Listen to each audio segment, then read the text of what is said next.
دہشت گردی اس وقت دیکھیں روز ہمارے اب چائنیز لیبر کے اوپر، کبھی تربت میں، کبھی بلوچستان میں، کبھی KPK میں، ہر دوسرے دن ایک دہشت گردی ہو رہی ہے. پیچھے ہمارے کرنل، ہمارے میجر، ہمارے جوان شہید ہوئے. تو آخر ہم کب تک اس طرح نپٹتے رہیں گے؟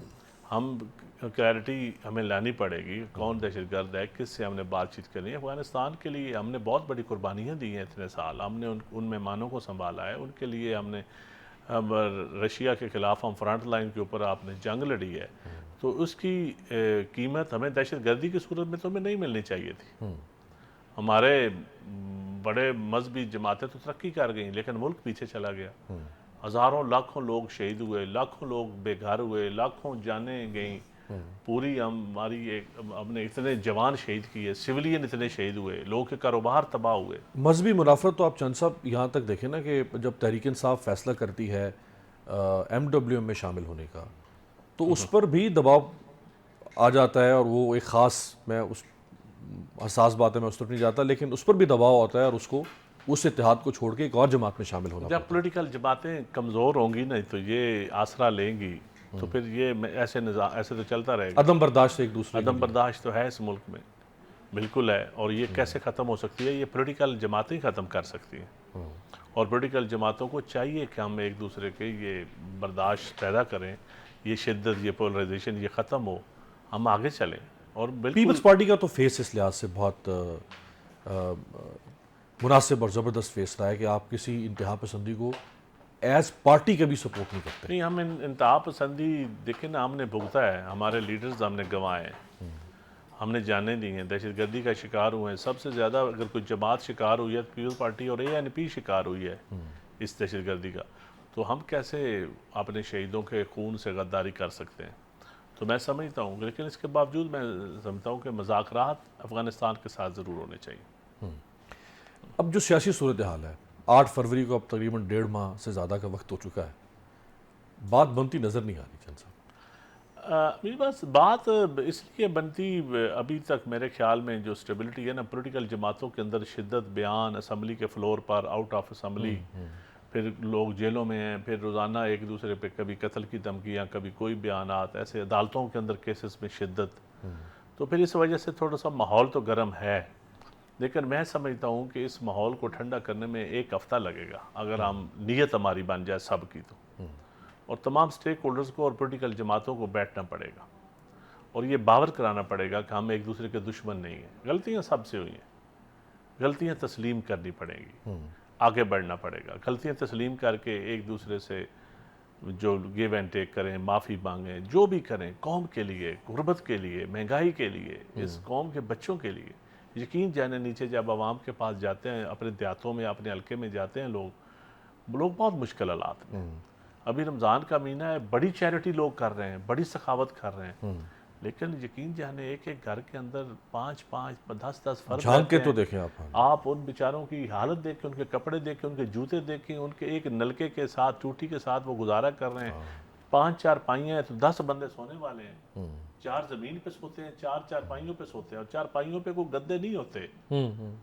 چارپائیاں بغیر چادروں کے ہوتی ہیں. ایسی زندگی دیکھیں نا لوگ، اور ایسے لوگ گھر بھی ہم نے دیکھے جن میں چارپائیاں بھی نہیں ہیں. اور لوگ، یہ ہے بنیادی ضرورت. ایجوکیشن، ہیلتھ تو اس کے بعد کی بات ہے. پانی نہیں ہے ان کے پاس، دور سے بھر کے پانی لوگ لاتے ہیں، پینے کا صاف پانی نہیں ہے. اور ہم کیا زندگی، یہ اسلام آباد، لاہور، کراچی کی زندگی اربن پوش علاقوں کی اور ہے. نیچے 80% نیچے لوگ قسم پرسی کی زندگی گزار رہے ہیں، اور 40-50% تو بلو دا پاورٹی لائن ہے. کراچی کلفٹن میں، لاہور ڈیفینس میں یا اسلام آباد F6 میں بیٹھ کے تو پاکستان بہت اچھا لگتا ہے، لیکن اصل پاکستان تو وہ ہے. آپ روات سے تھوڑا اگر بائیں طرف مڑ جائیں تو آپ کو یہی، آپ اسلام آباد کی کچی وادیوں میں چلے جائیں، اسلام آباد کی کچی وادیوں میں چلے جائیں، پنڈی کی چلی جائیں، آپ GT روڈ پہ جائیں، موٹر وے کے ساتھ ساتھ جائیں. موٹر وے سے آپ جو ہی چکوال سے آگے جاتے ہیں تو جیلم کی دودھ میں لوگ پانی، وہاں گدے اور انسان آج بھی ایک جگہ سے پی رہے ہیں. بالکل ایسے.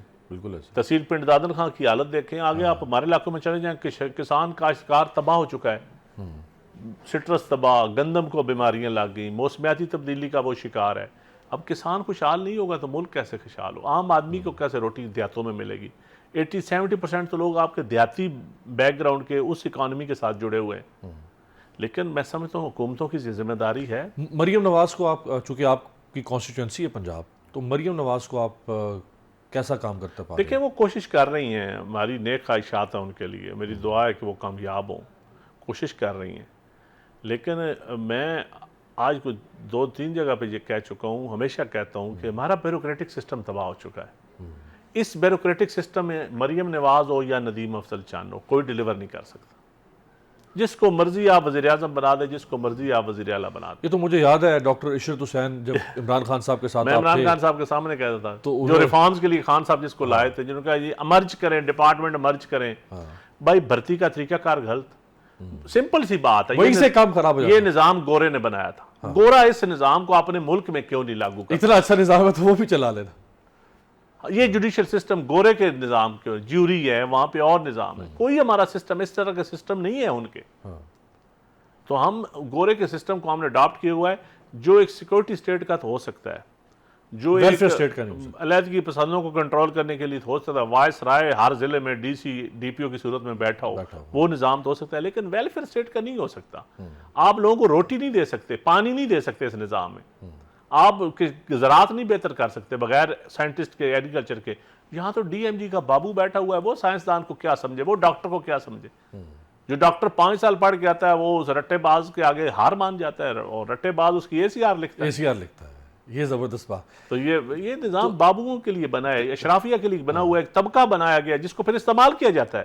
ابھی آپ الیکشن میں دیکھ لیں ہم نے استعمال کیا، اس سے پہلے ہم ان کو استعمال کرتے ہیں. یہ تو ROs وہی تھے نا، بیوروکریسی کے لوگ. وہ DROs بیوروکریسی یہ ایک نظام بنایا اس لیے گیا نا کہ ان لوگوں کو جب مرضی استعمال کر لیں، آپ جہاں کر لیں. صرف ایک پلاٹ کی بجائے 2 پلاٹ دے دیں، سمپل سی بات. اور اچھی پوسٹنگ دے دیں، GOR میں گھر دے دیں، 2 گھر دے دیں، ایک لاہور دے دیں، ایک اسلام آباد دے دیں، ریٹائرمنٹ پہ ایک گھر دے دیں، 2 پلاٹ دے دیں، بس فارغ، وہ خوش باش ہیں. چند صاحب مجھے یاد ہے بلاول صاحب نے 9 مئی کے اوپر جب اسمبلی بنی الیکشن کے بعد، تو انہوں نے مطالبہ کیا پرائم منسٹر سے کہ آپ اس کے اوپر ایک کمیشن بنائیں، جو سزاوار ہے اس کو سزا ملنی چاہیے، اور جو بے قصور ہے اس کو اس سے باہر آنے دیا جائے.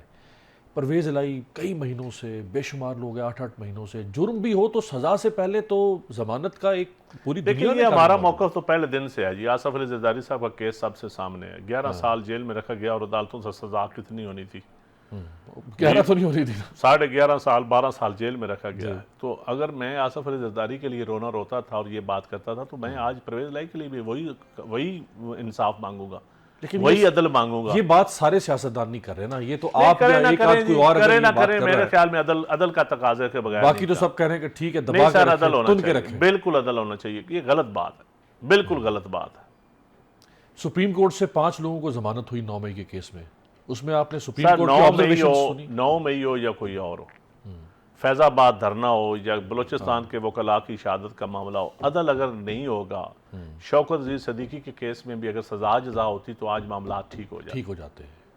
آج یعنی کہ شوکت عزیز صدیقی کو تو آپ نے پیسے دے دیے، ہاں 5 سال کے بعد لیکن جو انہوں نے الزام لگائے یا ان پہ جو الزام لگے ان کا کیا بنا؟ آپ کیا عدلیہ کے نظام کو ریفارمز کرنے کا درمیان میں پہلو کدھر گیا؟ وہ تو خواجہ یا آصف نے وہ جو شوکت عزیز صدیقی کے گھر میں جو لوگ آئے، ان لوگوں کا سدے باب کے آئندہ کسی جج کے گھر میں کیا گارنٹی ہے کوئی نہیں جائے گا؟ کل کو مظاہر علی اکبر نقوی کا کیس آ جائے گا، کل کو کسی اور کا کیس آ جائے گا، پھر ہم ان کو 20 کروڑ روپیہ 10 کروڑ روپیہ دیں گے عوام کے ٹیکسوں سے. نلکا پینے کا پانی نہیں ہے اور آپ 20 کروڑ روپیہ دے رہے لوگوں کے واجبات ادا یہ کرتے تو نہیں رہیں ہے. گے. یہ اس ملک کو خدا کے لیے، اس ملک کو چراگاہ نہ بنائے نا. چند صاحب اشرافیہ کی چراگاہ بنا ہوا ہے یہ ملک. پاسچر چند صاحب، خواجہ آصف صاحب نے کہا نا کہ یہ جنرل باجوہ اور جنرل فیض حمید کو بلانا چاہیے پارلیمنٹ میں، اور اگلے دن انہوں نے پھر کہا کہ نہیں، مطلب میں یہ نہیں کہنا چاہتا تھا، اگر گستاخی، انہوں نے ان کے الفاظ ہیں کہ اگر گستاخی ہو گئی ہے تو میں تو گستاخی نہیں کرنا چاہتا تھا.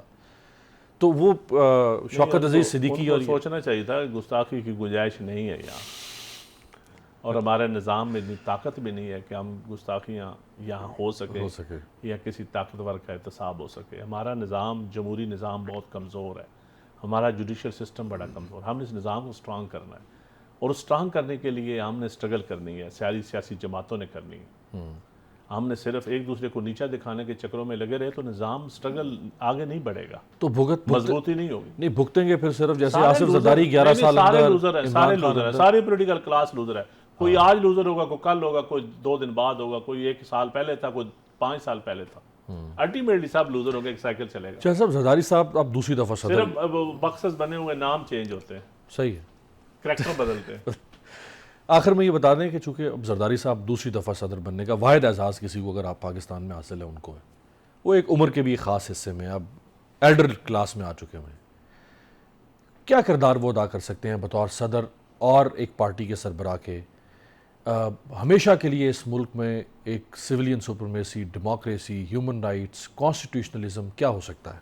دیکھیں جی، شہید بی بی نے بھی ریکنسلیشن کی بات کی تھی، ٹروتھ اینڈ ریکنسلیشن کمیشن کی بھی بات ہوئی.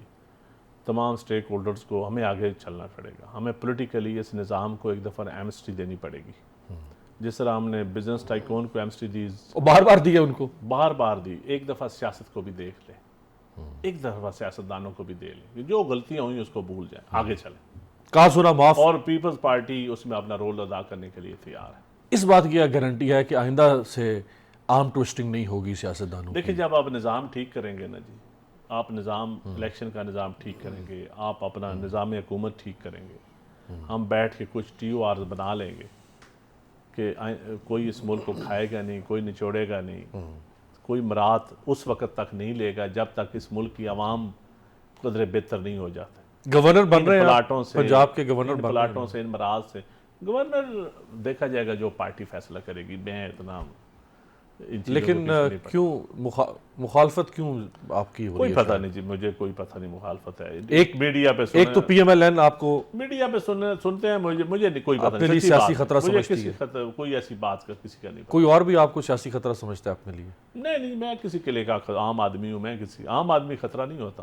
ویسے تو آپ ایک ہمبل، نہیں، میں عام آدمی ہوں. عام down to earth, ground to earth نہیں، آپ ڈاؤن ٹو ارتھ ہیں. لیکن چھوٹے سے مطلب مڈل کلاس گھرانے کا ایک چھوٹا سا پولیٹیکل ورکر ہوں. میرے سے کیا خطرہ ہونا ہے کسی. لیکن اگر زرداری صاحب ریوائیو کرنا چاہتے ہیں پنجاب میں پیپلز پارٹی، انشاءاللہ پیپل پارٹی ریوائیو ہوگی. کوئی ورکر پیپل پارٹی ریوائیو ہوگی. ہمیں اپنی جماعت کی ہیرارکی بنانی پڑے گی. اپنی جماعت میں پرانا بھٹوازم نئی نسل کو بتانا پڑے گا کہ بھٹوازم کیا تھا، روٹی کپڑا اور مکان کا بیسک منشور کا مقصد کیا تھا.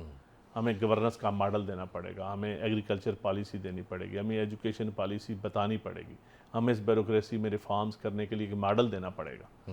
تو نئی نسل کو آپ اپنے ساتھ اٹریکٹ کر سکتے ہیں. بہت بہت شکریہ، بہت بہت شکریہ ندیم افضل چند صاحب. اصل جو $1 ملین سٹیٹمنٹ جو چند صاحب نے دی کہ ایک دفعہ ایمنیسٹی پاکستان کے سیاسی طبقے کو بھی دیں، ان سے بھی بہت ساری غلطیاں ہوئی ہوں گی، لیکن ایک دفعہ اس سلیٹ کو صاف کریں اور ایک نئے مستقبل اور ایک نئے پاکستان کے سفر کا آغاز کریں. ایک بریک پہ جاتے ہیں. بریک سے واپسی پہ غزہ کے حوالے سے ایک بہت بڑی ڈیولپمنٹ ہوئی ہے دنیا میں، اس پہ بات کریں گے.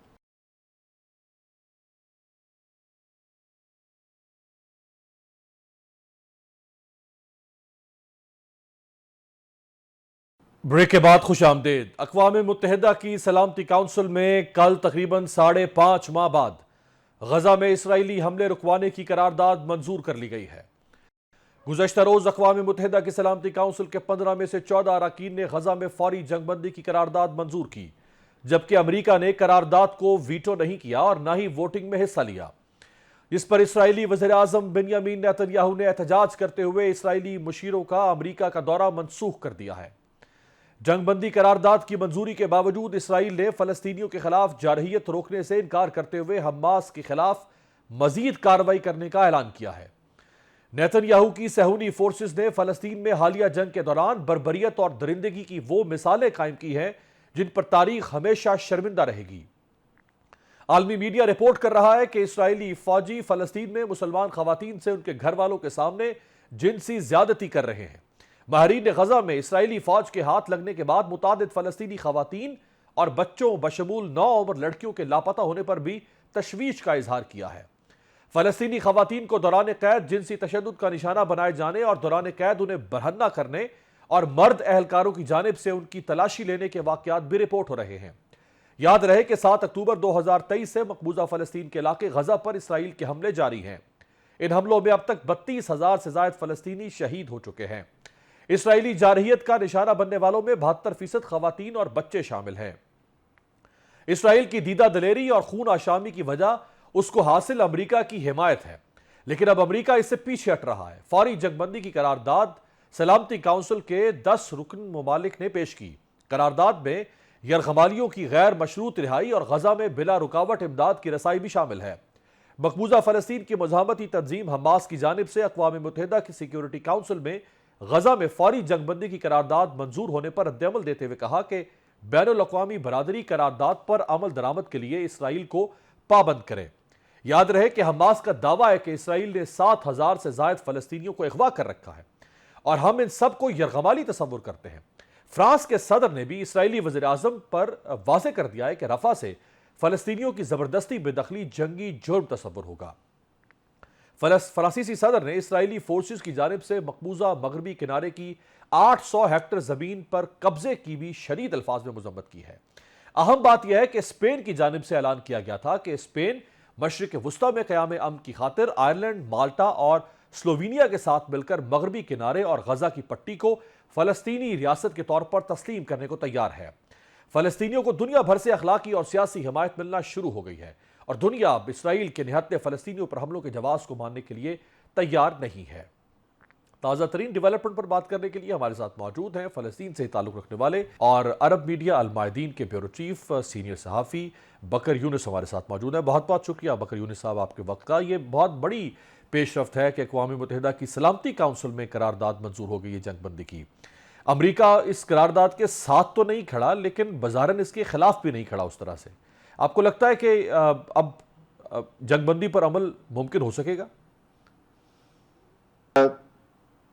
اب جیسے ہم دیکھ سکتے ہیں ابھی فلسطین کے اندر، غزہ کے اندر ابھی تک جنگ بند نہیں ہوا اور یہودی اور اسرائیلی گورنمنٹ، اسرائیلی فوج کو اس ڈیسیجن کو بالکل فالو نہیں کر رہا، نہ اس کو رسپیکٹ کر رہا، نہ کوئی انٹرنیشنل لوگ کو رسپیکٹ کر رہا، نہ کوئی فالو کر رہا۔ یہ سمجھتا ہے کہ فلسطینی کے لیے ایک حل ہے ان کے پاس ہے کہ فلسطینی کو ختم کرے۔ انٹرنیشنل لو جو سیکیورٹی کونسل یا جو بھی کونسل کوئی ڈیسیجن لے جائے گا، یہودی کو بالکل تسلیم نہیں کرتا اور یہ سمجھتا ہے کہ ان کا فلسطینی کے خلاف ایک حل ہے کہ جنگ لڑے، کوئی پولیٹیکل پروسیس نہیں ہوگا، کوئی سیٹلمنٹ نہیں ہوگا، کیونکہ وہ سمجھتا ہے کہ ان کا ہمارا زندگی بالکل ویلیو نہیں ہے ان کے زندگی کے سامنے۔ تو میرا نہیں خیال ہے کہ ابھی جنگ ختم ہو جائے گا، میرا نہیں خیال ہے کہ امریکہ کو اسرائیل کوئی مطلب کہ پریشر کرے گا تاکہ اس جنگ کو ختم ہو جائے گا۔ ابھی آپ دیکھ لیں کل لنکن خود بتا دیا کہ اس ڈیسیجن کو اسرائیل کو فالو کرنا کا کوئی ضرورت نہیں ہے، اور یہ بتا دیا کہ یہ جنگ جاری رکھنا جب تک ہوسٹیجز، انہوں نے بتایا ہوسٹیجز کو ریلیز ہو جائے گا حماس کی طرف سے، اور یہ نہیں مینشن کیا کہ 100 سال سے زیادہ فلسطین کے یہودی قبضہ کے اندر، اسرائیلی قبضہ کے اندر، اور 100 سال سے زیادہ یہ قتل عام جاری ہے فلسطین میں، یہ انہوں نے بالکل مینشن نہیں کیا۔ یہ مینشن کرا کہ تقریباً 137 اسرائیلی ہوسٹیجز فلسطینی کے ہاتھ میں، اور یہ بھی مینشن نہیں کیا کہ اراؤنڈ 7,000 فلسطینی ابھی تک یہودی جیلز میں ہیں۔ مگر صاحب چونکہ آپ کا اپنا تعلق فلسطین سے ہے، آپ سے زیادہ صرف صحافت کی حد تک نہیں، ایک فلسطینی ہونے کی حیثیت سے بھی اس مسئلے کو کوئی اور بہتر نہیں سمجھ سکتا۔ آپ کے خاندان کے بہت سارے افراد ابھی بھی فلسطین میں ہیں، وہاں اس وقت سروائیول کیسے ہو پا رہا ہے؟ ساری سپلائی لائن ختم ہو چکی ہے، ہیلتھ کیئر ختم ہو چکی ہے، انفراسٹرکچر ختم ہو چکا ہے، شدید سردی کا موسم گزرا ہے، فوڈ سپلائی نہیں ہے، سروائیو کیسے کر رہے ہیں لوگ ابھی اس وقت؟ لوگ سروائیو نہیں کر رہا، لوگ تو اب شاید آپ دیکھ رہے ہیں خبریں میں، لوگ تو ہر منٹ میں شہید جا رہا ہے، لوگ تو کدھر سروائیو کر رہا، سروائیو کسی کو نہیں کر رہا، لیکن لوگ کو یہ سمجھتا ہے کہ یہ ہمارا مسجد الاقصی قبلہ اول سیکریفائس کے لیے ہم نے یہ کر رہا ہے، کیونکہ ہم نے یہ تو ہم ویلیو کرتے ہیں نا، آپ کو پتہ ہے یہ ایک مقدس جگہ مسلمان کا، تو لوگ یہ سمجھتا ہے کہ ہمارا جان حاضر ہے قبلہ اول کے لیے، قبلہ اول کے لیے ہم نے جان دے رہا، قبلہ اول کے لیے ہمارا خون دے رہا، قبلہ اول کے لیے ہمارا پورا یہ جہاد کر رہا ہے، کیونکہ ہم یہ سب فلسطینیوں کی سمجھتا ہے کہ یہ ہم نے پورا چیز سیکریفائس کرنا ہے، لیکن قبلہ اول کو ریسکیو کرنا چاہیے، یہودی کے ہاتھ سے نکالنا چاہیے، تو اس لیے یہ جنگ کر رہا ہے، اس لیے یہ لوگ کو آپ بولتے ہیں سروائیو کیسے کر رہا ہے، سروائیو نہیں کر رہا، لیکن یہ ایکچولی دے آر سیکریفائسنگ، یہ سیکریفائس کر رہا تاکہ اس جگہ کو آزاد ہو جائے گا یہودی کے ہاتھ سے۔ بکر صاحب یہ جو ریزسٹنس ہے فلسطینی قوم کی، سرنڈر نہ کرنا، اور حماس کے ساتھ کھڑے ہو جانا، یہ ریزسٹنس کیسے ممکن ہو پا رہی ہے؟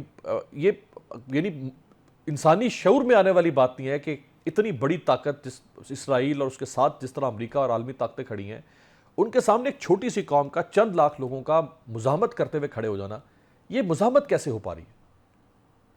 دیکھیں، ابھی فلسطین کے اندر جو لوگ ہیں، فلسطینیوں غزہ میں یا ویسٹ بینک میں، یا 1948 فلسطینی جو کب سے ہوا، جو اس کے اوپر اسرائیل بنایا، لوگ ہی نہیں کبھی نہیں بھول گیا کہ یہ ہمارا حق ہے اور یہ ہمارا مقدس جگہ، اور ہم نے اس کے لیے پورا زندگی، پورا جان، پورا خون، پورا ہر چیز کو سیکریفائس کرنا چاہیے۔ اس انڈرسٹینڈ میں اور اس عقیدے کے اوپر سب لوگ اکٹھا ہو گیا، اور یونٹی آ گیا نا فلسطین کے اندر۔ اس یونٹی سے ہم جہاد کر رہے، اس یونٹی سے ہم یہ مزاحمت کر رہا نا، کیونکہ دیکھیں ابھی 17 سال سے غزہ اندر سیج تھا، محاصرے کے اندر تھا، ٹھیک ہے۔ اس 17 سال کے اندر ہم نے سرنڈر نہیں کیا، 17 سال کے اندر ہمارا اپنا اسلحہ بنا دیا، ہمارا اپنا ویپنز کو خود بنا دیا فلسطینیوں نے، اور کیونکہ ان کو یہ بتا کہ ایک حل ہے یہودی کے خلاف ہے کہ ہم جنگ چلے، جنگ کو شروع کریں۔ جنگ کے بغیر ہمارا کوئی انٹرنیشنل لا یا کوئی انٹرنیشنل کمیونٹی یا یونائٹڈ نیشن ہمارا حق کبھی نہیں دے گا۔ تو اس لیے یہ سمجھتا ہے کہ دیکھیں ہم نے ضرور کرنا، اور جگہ نہیں، اور یہ سمجھتا ہے کہ ان کے پاس امریکہ ہے، ان کے پاس پورا انٹرنیشنل کمیونٹی ہے، یونائٹڈ نیشن ہے، لیکن ہمارا پاس ایک اس سے بڑا، ہمارا پاس امریکہ کا خالق ہے، ہمارا پاس اسرائیل کا خالق ہے، ہمارا پاس اللہ سبحانہ تعالیٰ، تو ہمارا ساتھ اللہ سبحانہ تعالیٰ، اس لیے ہم یہ سمجھتا ہے کہ اللہ سبحانہ تعالیٰ ہمارا ساتھ۔ اور اب دیکھیں ابھی 168 ڈیز یہ جنگ چل رہا، اور اس ابھی تک نہ کوئی سرنڈر کیا، نہ یہودی اور اسرائیلی فلسطین غزہ کے اندر کوئی مطلب جگہ کو یا مطلب فائٹرز کو بکر سکتا۔ اس کا مطلب جنگ ہماری طرف سے چل رہا ہے، ہمارا طرف یقین ہے، ہماری طرف ایک عقیدت ہے کہ اللہ ہمارا ساتھ ہے۔ آخر میں یہ فرمائے گا کہ اقوام متحدہ کی سلامتی کونسل کی قرارداد اسپین سے لے کے، سلوینیا سے لے کے، اور باقی مالٹا سے لے کے باقی یورپی ملکوں کا آپ کے ساتھ کھڑے ہو جانا، مسلم دنیا کو آپ کہاں دیکھتے ہیں؟ مسلم ممالک کو کہاں دیکھتے ہیں؟ دیکھیں مسلم ممالک ابھی تک ان کو نہیں سمجھ آیا کہ الاقصی جو اس جنگ کے لیے فلسطینی کرا ہو گیا، ان کو ابھی تک مسلم امت کو نہیں سمجھ آیا کہ یار یہ ہمارا صرف فلسطینی کا مقدس جگہ نہیں ہے، اور یہ ابھی تک لوگ بولتے ہیں کہ فلسطین کا ایشو، فلسطین کا مسئلہ، یہ تو غلط بات ہے، یہ تو غلط سوچ ہے۔ ان کو نہیں پتا کہ قبل اول سب مسلمان کا جو لا الہ الا اللہ محمد رسول اللہ اس میں اس کا عقیدت میں ہے، اس کا مطلب اس جگہ ان کے لیے مقدس ہوگا، اور ان کے لیے یہ جہاد فرض ہوگا۔ ابھی تک مسلم امہ بالکل دور ہے فلسطین سے، مسلم امہ یعنی ابھی تک کچھ نہیں کر رہا، مسلم امہ دور سے دیکھتا، خبریں دیکھتا، نیوز میں دیکھتا، لیکن آن دی گراؤنڈ انفارچونیٹلی مسلم امہ بہت دور ہے۔ بہت بہت شکریہ بکر یونس، فلسطینی صحافی اور المایدین میڈیا کے بیورو چیف ہیں، ہمارے ساتھ موجود تھے۔ صورتحال آپ کے سامنے ہے، ماہ رمضان میں بھی اقوام متحدہ کے سیکرٹری جنرل تک نے مطالبہ کیا کہ کم از کم اس مقدس مہینے میں تو اس بربریت کو روکا جائے، لیکن اسرائیل باز نہیں آیا۔ یہ بہت بڑی فتح ہے فلسطینی قوم کی کہ اقوام متحدہ کی سلامتی کونسل میں 15 میں سے 14 ووٹ جنگ بندی کے حق میں سامنے آئے ہیں۔ ایک بریک شامل کرتے ہیں، بریک کے بعد بات کریں گے پاکستان کی معیشت کے حوالے سے کچھ اہم ڈیولپمنٹس ہو رہی ہیں، اور شہباز شریف ابھی بھی مایوسی کہیں نہ کہیں ان کے الفاظ میں نظر آ رہی ہے۔